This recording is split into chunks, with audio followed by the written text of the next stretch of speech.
اور پھر وہاں پر بھی انہوں نے جو اپنے جو کفر کے فتوے لگے تھے انہوں نے بھی پھر کفر کے فتوے لگائے سب کے اوپر. یعنی ہر طرف سے کافر کی صدائیں، ہر طرف سے تکفیری سوچ، اور اپنے فرقوں کو اپنے پاس لا کر دوسروں کے بارے میں نفرتیں پھیلا کر گئے. آج کوئی بزرگ ایسا ہوتا، ویسے تو کیمرہ آنے کے بجائے کوئی بزرگ کی کوئی کرامت ظاہر نہیں ہوئی، ورنہ پہلے بزرگ جی ہواؤں میں اڑا کرتے تھے، پانیوں کے اوپر چلا کرتے تھے، نگاہیں مار کے کیا سے کیا کر دیا کرتے تھے، مردوں کو زندہ کر دیا کرتے تھے.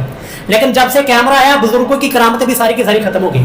لیکن آج کے زمانے میں اگر کوئی بزرگ ایسا ہوتا تو ہم ان کو قبروں سے نکالتے، جو نفرتیں پھیلا کر گئے، جو امت کے اندر اس طرح آگ لگا کر گئے، ان کو بتاتے دیکھو تمہاری پھیلائی ہوئی نفرتیں کہاں تک پہنچ گئی.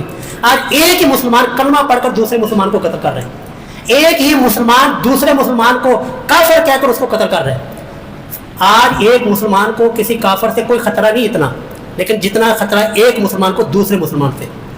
ایک مسلمان کسی دوسرے مسلمان سے نہ جان محفوظ ہے نہ مال محفوظ ہے، جبکہ ہمارے محبوب تو ہمیں بتا کر گئے تھے، ہماری تعلیم تو ہمارے محبوب نے یہ کی تھی، المسلم من سلم المسلمون من لسانہ و یدہ، کہ مسلمان تو وہ ہے کہ جس کے ہاتھ اور زبان سے دوسرے مسلمان محفوظ رہے. جبکہ یہاں پر ایک ہی مسلمان سب دوسرے مسلمان سے محفوظ نہیں ہے، نہ ہی ایک مسلمان کا جان اور مال دوسرے مسلمان سے محفوظ. ڈر لگتا ہے قرآن کی آیات اور ترجمہ کرنے سے، ڈر لگتا ہے کہ یار کہیں یہ کچھ ہونے جائے. اس حد تک سر یہ فرقہ واریت کی نفرتیں اور بیج بول کے گئے نا جو بڑے، اس کا مداوع جو ہے نا وہ بہت مشکل سے ہوگا. اب اس کے اندر جو ہمارا آپ لوگ کہتے ہیں نہیں ہم نا جو وہ ٹیکنالوجی میں بہت پیچھے رہ گئے، مسلمان ہر جگہ پہ پس رہے ہیں، ہر جگہ پہ مسلمانوں کو مار پڑ رہی ہے، ہر جگہ پہ مسلمانوں کی کھانوں کو ادھیڑا جا رہا ہے. کیوں سر؟ یہی 1906 کا دن تھا، 1906 ہی کا سال تھا، 1905 کا. آئنسٹائن گورے اب مختلف ایجادات کر رہے ہیں، دنیا کو ترقی کی راہ کے اوپر لے کر جا رہے ہیں، اور ہمارے لوگ کہاں پر لگے تھے؟ اے بھی کافر، او بھی کافر، او بھی کافر. اس وجہ سے ہم پیچھے رہ گئے کہ جب دنیا ترقی کر رہی تھی، جب دنیا ترقی کی راہوں کے اوپر گامزن تھی، اس وقت ہمارے بڑے یہ کر رہے تھے، او بھی کافر، اے بھی کافر تھے، او بھی کافر، یہ لگے ہوئے تھے. اس وجہ سے ہم پیچھے رہ گئے. اس وجہ سے بغداد کی یہ تاریخ آپ اٹھا کے دیکھیں، ہلاکو خان سر پہ آ گیا، اور تاریخ کہتی ہے جی لوگوں کے مناظرے چل رہے تھے جی کہاں حلال ہے کہ حرام ہے. پھر ہلاکو خان نے جو حلال کہنے والے تھے ان کو بھی حلال کیا، جو حرام کہنے والے تھے ان کو بھی حلال کیا. یہ ہے ہماری جی کمزوریوں کی وجہ. فرقہ واریت نے جتنا انسان کو توڑا ہے، جتنا اسلام کو جو ہے کمزور کیا، اتنا کسی چیز نے نہیں کیا. آج کسی مسجد کا مسئلہ بنتا ہے او فلانے دی مسجد ساڈا ادنا کوئی تعلق نہیں. آج کسی مسئلہ کے اوپر بات آتی ہے تو کیا ہوتا ہے او جی ساڈا مسئلہ نہیں، ساڈی ادنا کوئی لینا دینا نہیں. سر واعتصموا بحبل اللہ جمیعا، اللہ نے تو فرمایا تھا اللہ کی رسی کو مضبوطی سے پکڑو، ولا تفرقوا، فرقوں میں نہ بٹو. جب تک ہم ایک جماعت تھے اللہ کی رسی کو ہم نے مضبوطی سے تھاما ہوا تھا. سر 313 1000 کوئی بنتی ہے جی، کوئی لڑائی کوئی بنتی ہے، کوئی مقابلہ بنتا ہے، اور 1000 بھی وہ ہیں جو مکمل تیاری کے ساتھ آئے ہوئے، اور 313 کی تیاری توری بھی کوئی نہیں، نہ ان کا ارادہ تھا جنگ لڑنے کا. لیکن اعتصام اللہ کی کتاب کے ساتھ تھا، فرقہ بازی نہیں تھی، فرقہ واریت نہیں تھی، ٹوٹے ہوئے نہیں تھے، اور ایک دوسرے کے بارے میں نفرتیں نہیں تھی. تو سر 313 بھی 1000 کے اوپر غالب آئے. احد کا مقام ہے 1000، 300 تو ویسے ہی وہ عبداللہ بن ابی لے کر الگ ہو گئے تھے. 700 صحابہ کرام، وہ ادھر سے 3000 کا لشکر ہے. کیا مقابلہ جی 700 کا اور 3000 کا؟ لیکن فرقہ واریت نہیں تھی، اور لوگ ایک دوسرے کے ساتھ نفرتیں نہیں کرتے تھے، جس کی بنیاد کے اوپر وہ بھی جنگ جو ہے اللہ تعالیٰ نے وقتی شکست کے ساتھ وہ بھی اللہ تعالیٰ نے مسلمانوں کو جتوا دی. لیکن آج سر ہم 2 ارب کی تعداد کے اندر 56 ہمارے اسلامی ملک ہے، ایک چھوٹی سی تعداد اتنا کو ہے اسرائیل جو ہمارے ناک کے اوپر دم کیے ہوئے، ہماری کشتیاں کی وہ گرفتار ہو چکی. کیوں ہم اتنے تعداد کے اندر کیوں کچھ نہیں کرتے؟ فرقہ واریت ہے سر. اسی فرقہ واریت نے ہمیں کسی کا نہیں چھوڑا، نہ انہوں نے کچھ چھوڑا نہ انہوں نے کچھ چھوڑا. سارا آ کر جو ہے نا فرقہ واریت کی لعنت کے اندر آج میں اور جل رہے. اس فرقہ واریت کو ختم کرنے کا جی عزیزو صرف ایک ہی طریقہ ہے جی. آپ کہیں گے نا جی امام ابو حنیفہ کے اوپر سارے اکٹھے ہو جائیں گے، سارے حنفی ہو جائیں، کبھی بھی نہیں ہو سکتا. آپ کہیں گے سارے نا امام شافعی رحمہ اللہ کے اوپر اکٹھے ہو جائیں، کبھی بھی نہیں ہو سکتا. یہ امت اگر اکٹھی ہو سکتی ہے، صرف ایک ہستی ہے جی اس کائنات میں، صرف ایک ہستی ہے جس کے اوپر امت ساری اکٹھی ہو سکتی ہے. وہ کون سی ہستی ہے جی؟ ہمارے امام حضرت محمد مصطفیٰ صلی اللہ علیہ وسلم. یہ ایسی ہستی ہے جی کائنات کے اندر جس کے اوپر حنفی کا بھی اتفاق ہو جائے گا، شافعی کا بھی ہو جائے گا، حنبلی کا بھی ہو جائے گا، مالکی کا بھی ہو جائے گا، دیوبندیوں کا بھی، بریلویوں کا، اور سب کا اتفاق ہو سکتا ہے تو ہمارے امام حضرت محمد مصطفیٰ کے اوپر ہو سکتا ہے. اور ہم اسی کے دائی ہیں، ہم کسی فرقے کے دائی نہیں ہیں، ہم کسی شخصیت کی طرف بلانے والے نہیں. ہم نہیں کہتے امام ابو حنیفہ کی طرف آ جاؤ، ہم نہیں کہتے اعلیٰ حضرت کی کتابوں کو پڑھو اور اس کے مطابق چلو. نہ، ہم کہتے سر آئیں، سارا کچھ جو ہمارے بڑوں نے لکھا وہ صحیح لکھا غلط لکھا اللہ کے ہاں جواب دیں، صحیح غلط لکھا اللہ کے ہاں جواب دیں، صحیح لکھا ہے اللہ کے ہاں اجر پا رہے ہوں گے. آپ کے بڑوں نے جو غلط لکھا ہے وہ اللہ کے ہاں جواب دے ہوں گے، اگر صحیح لکھا وہ اللہ کے ہاں اجر پا رہے ہوں گے. مسئلہ میرا اور آپ کا ہے، میں اور آپ اس وقت زندہ ہیں، میرے اور آپ کے اوپر کفر مسلط ہے. اگر ہم نے اس کفر کو مات دینی ہے، کفر کی آنکھوں میں آنکھیں ڈالنی ہے، تو ہمیں ایک ہونا پڑے گا. اور ایک ہونے کے لیے جو ہماری مشترکہ مرکزی شخصیت ہے وہ حضرت محمد مصطفیٰ صلی اللہ علیہ وسلم. ہم اسی کی دعوت دیتے ہیں. یار سب کو چھوڑ دو، کس نے کیا لکھا، کس نے کیا کفر پھیلایا، کس نے کیا شرک لکھا ہے، سب کو چھوڑ دو. آج یار محمد رسول اللہ صلی اللہ علیہ وسلم کے عقیدے کے اوپر آج آپ سب قرآن کے عقیدے کے اوپر آ جائے. میں بھی اپنا عقیدہ قرآن کے اوپر پیش کرتا ہوں. اگر میرا عقیدہ قرآن کے خلاف نکل آئے سر میں اپنی آنکھیں جھکا لوں، اپنا سر جھکا لوں. اگر آپ کا عقیدہ قرآن کے خلاف نکل آئے تو آپ اپنا سر جھکا لیں. اس طرح ہو سکتا ہے کہ نہیں اتفاق اور اتحاد. آئے آپ بھی اپنی نماز، روزہ، حج، زکوٰۃ، زندگی کے تمام معاملات، ساری کی ساری عبادات آئے رسول اللہ کی حدیث کے سامنے پیش کرتے ہیں. میری نماز رسول اللہ کے مخالف نکل ہے میں اپنا سر جھکا لوں، اگر آپ کی نماز رسول اللہ کے مخالف نکل ہے تو سر آپ سر جھکا لیں. تو یہی ایک راستہ ہے امت کو متحد کرنے کا. ورنہ اگر شخصیات کے اوپر آئیں تو سر کوئی دنیا کے اندر ایسی شخصیت نہیں ہے. حتیٰ کہ اگر آپ معذرت کے ساتھ صحابہ کرام کے بارے میں ہمارا ایمان ہے، حضرت ابوبکر صدیق اس کائنات میں انبیاء کرام کے ساتھ سب سے زیادہ افضل ہے. لیکن حضرت ابوبکر صدیق کے اوپر بھی یہ امت متفق نہیں ہو سکتی. وہ کہہ جائے کہ ہم علی کو خلیفہ اول مانتے ہیں. تو یہ اس سارے کے سارے اتفاق کرنے کے لیے، اتحاد کرنے کے لیے جو ہمارے پاس مرکزی شخصیت ہے وہ رب کا قرآن ہے اور محمد رسول اللہ صلی اللہ علیہ وسلم کا فرمان ہے. اگر آج دنیا یہاں پر جمع ہو جائے کہ سب کو چھوڑ کے جس نے کیا لکھا، کیا کیا، کیا کتابوں میں لکھا، سب کو چھوڑ دیں، آج قرآن کی طرف، کیا لکھا آج علی حدیث کی طرف، تو یہ امت اتفاق اور اتحاد کے اوپر آ سکتی ہے. اور تکفیری سوچ کو ہم سب کو چھوڑنا ہوگا، ایک دوسرے کے ساتھ پیار محبت کے ساتھ پیش آنا ہوگا. اور عزیزوں آپ کے پاس آخری بات ہے جی، آپ کے پاس اہل حدیثوں آپ کے پاس 24 کیرٹ سننا تھا، آپ کے پاس خالص قرآن و سنت کی دولت تھی، خالص قرآن و سنت کی دعوت تھی. لیکن آپ نے جو ہے نا وہ اپنے گروہ کو کنڈیاں لگائیں اور باہر نہیں نکلے، لوگوں کو دعوت نہیں دی. اسی وجہ سے پھر اس مارکیٹ کے اندر جب خالص چیز نہیں دیں گے تو ملاوٹ والی چیز تو پھر چلتی ہے. اس لیے میں آپ سب سے پہلے آپ کو یہ کہوں گا کہ یار گھروں کی کنڈیاں کھولو اور لوگوں سے ملے، ملاقات کریں اور لوگوں کو پیار محبت کے ساتھ، یار جو ہے نا سختی کے ساتھ نہیں، سختی کے ساتھ آج بچہ نہیں مانتا، پیار محبت کے ساتھ لوگوں کو دعوت دے. اور دعوت صرف اللہ کے کلام کی ہو، رسول اللہ صلی اللہ علیہ وسلم کے فرمانی ہو، تب امت متفق ہوتی سکتی ہے، تب امت کے اندر اتحاد اور اتفاق آ سکتا ہے. اللہ رب العالمین سے دعا ہے ہمارے اندر اتفاق اور اتحاد پیدا فرمائے. فرقہ واریت کی لعنت سے اللہ تعالی ہم سب